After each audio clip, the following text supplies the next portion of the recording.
the dollar's getting stronger for some very bad reasons, meaning bad in terms of the macroeconomy, what probably lies ahead, what is probably telling us. But this is a conundrum for a lot of people because they look at it, the U.S. objectively, okay, our debt to GDP ratio is over 130%, highest in U.S. history. Tons of research coming from, obviously Ken Rogoff, but really Carmen Reinhard, Vincent Reinhard, and others, but many others, not just them, that says at those debt to GDP ratios, you can't grow.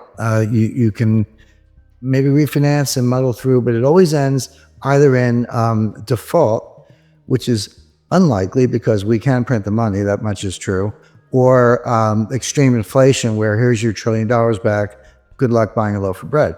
So we'll see how that plays out. But the way it's playing out in real time is that the U.S. Economic growth is incredibly weak. So we've got sky high debt to GDP ratio. People talk unemployment close to an all-time low. Yeah, but even at 3.5% or so, that is extremely low. I mean, I go back to the 1960s, and that was low by the measures of the 1960s. But that completely ignores probably 8 to 10 million Americans who were perfectly able of having jobs and working, prime age 25 to 54 years old, who are not in the workforce. That measure is picked up in labor force participation rate, which is low. That peaked around 70% in 2000, up from the 1970s, and that was women coming into the workforce and other factors. But now it's down to around 62% and change. It ticked up a little bit in the last report, but it's still extremely low. It's never 100. I mean, you could be a homemaker, a student, they're retired, early retirees. There are a lot of reasons people aren't in the workforce, but not taking 10% off or 14% decline from the starting place in over 20 years. So if you throw those people into they're not called unemployed because they're not looking for jobs, but if you threw them in, unemployment would be closer to 10%, which is a recession or a depression level, actually. So I could go on, but the point is there are all kinds of signs of weakness. So, if we have the deficit's out of control, and your trade deficit's out of control. So what's not to like? You look at all that, you say, what, are you kidding me? I mean, get me out of the dollar, go get anything else. Why is the dollar so strong? And the answer is, for this, you have to go behind the curtain. You have to look into what's called the plumbing of the international monetary system. And I had a discussion, and this goes back, this is 1980. So I'm a young, up-and-coming vice president of Citibank. It goes back in the days when it was a bank before they turned it into a hedge fund. I'm like a 27 or whatever, a 28 maybe year-old lawyer, but I'm talking to Walter Wriston. It's a one-on-one conversation. He was, for those who don't know the name or don't recall, he was probably the second greatest banker of the 20th century after Pierpont Morgan. So I'll give Morgan the prize, but he left around 1910. And Wriston was the inventor of the Eurodollar. The negotiable certificate of deposit. Eurodollars are around a little bit earlier, but he took the CD that was your interest in the Eurodollar and made them negotiable and tradable. So I'm having a conversation with him, and I had just seen this movie. It's called Rollover, and it's, again, 1980. It's basically about the collapse of confidence in the U.S. dollar. And basically the idea was, remember, this is during the Arab oil embargoes and the Iranian oil embargo, and price of oil quadrupled in 8 years and all that. So the theme was the Arabs are taking the money out of the banking system and buying gold, and they're stashing the gold away. And this is the collapse of the financial system. That was sort of the plot. So I said, hey, Mr. Wriston, what about that? Everyone took their money out of the system and bought gold. Wouldn't that have collapsed the system? And he looked at me like I was a new kid on the block, which I was. And he said, well, what you have to understand is that you can take your money out of the bank and you can buy gold. But the person who sold you the gold got the money and they put it back in the bank, so it doesn't go anywhere. It's a closed circuit. And of course, now I'm like, oh yeah, you're right. Of course, he's right. And he said, so the stability of the system doesn't depend on who sells what for dollars. Yeah, it affects exchange rates a little bit and interest rates with the price of gold. But he said the money always, it can't literally disappear. It has to go back into the system. It's a closed circuit.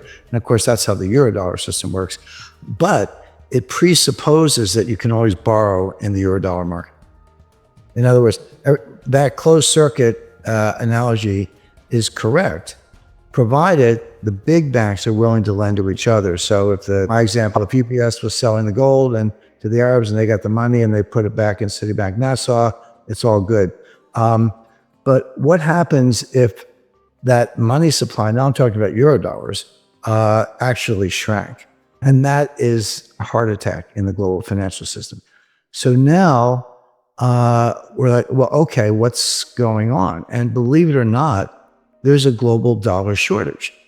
And when you say that, people say, wait a second, you kidding me? The Fed printed, the Fed's balance sheet in 2008 at the start of the global financial crisis was $800 billion. It was $4.5 trillion by the time we got to the end of the taper in November 2014. Then, okay, Yellen a little bit, but mostly Powell got it. They started quantitative tightening. They got it back down to around 3.5 trillion by the time COVID came along. And then boom, it's up to 7.5 trillion. Might have gone higher than that. And that's M0. M1 was exploding even more. So how could there be a dollar shortage? And that has a two-part answer. One is the money printing, at least M0, is irrelevant. It just doesn't matter. Because how do they print the money? Well, the Fed buys securities from the primary dealers. And I was, after I left Citibank, I joined one of the biggest primary dealers, and I was there for 10 years. So I had a front row seat. That was back in the days when the Fed was actually tough on people. But my point is, I was at a council of a primary dealer. We talked to the Fed every day. And so the primary dealers are the ones where the Fed open market does, the New York Fed does monetary policy. They buy, so they call up Goldman Sachs or Citi or whoever to offer me, 5-year notes or 2-year notes or whatever. Here's a price done. The banks send the securities to the Fed, and the Fed pays for it with money that comes out of thin air. But here's the part that matters. What do the banks do with that money? They give it back to the Fed in the form of excess reserves. The bank deposit at the Fed, in effect. So that money never went anywhere. It was created. It is on the balance sheet, but it all went to the asset side, which were securities, and it never went into the economy. So where does the money come from that runs the economy? If you or I want to go shop, well, it comes from the commercial banks. It comes from M1. Yeah, there is a multiplier, but that's in M1 and M2, which is created by the banks at will. And the Fed, those commercial banks have as much printing power as the Fed. They just do it differently by lending money or buying securities and paying for them with money that they create.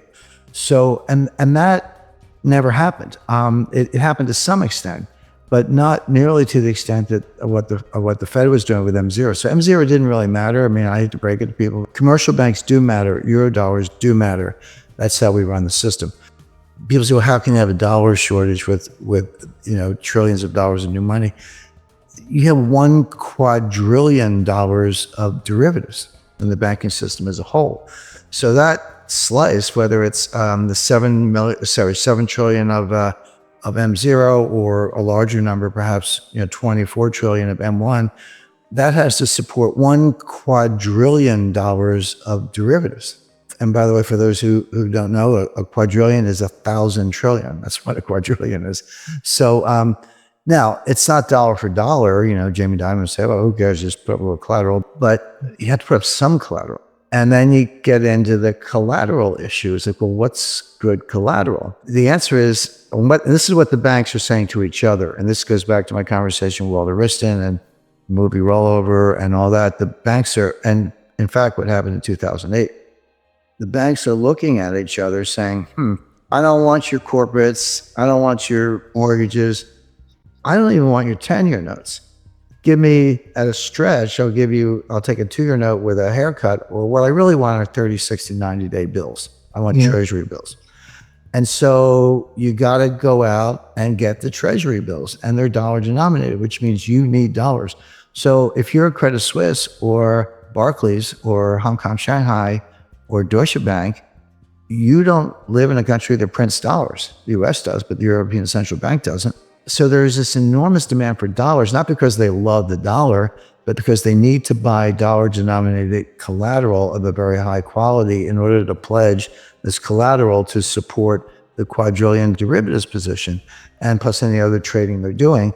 And so that's the clue. That's the secret that unlocks, or the key that unlocks the whole mystery, which is it doesn't matter what the debt, for now anyway, it doesn't matter what the debt to GDP ratio is, the deficit is, the labor force participation rate, the weak, none of that matters.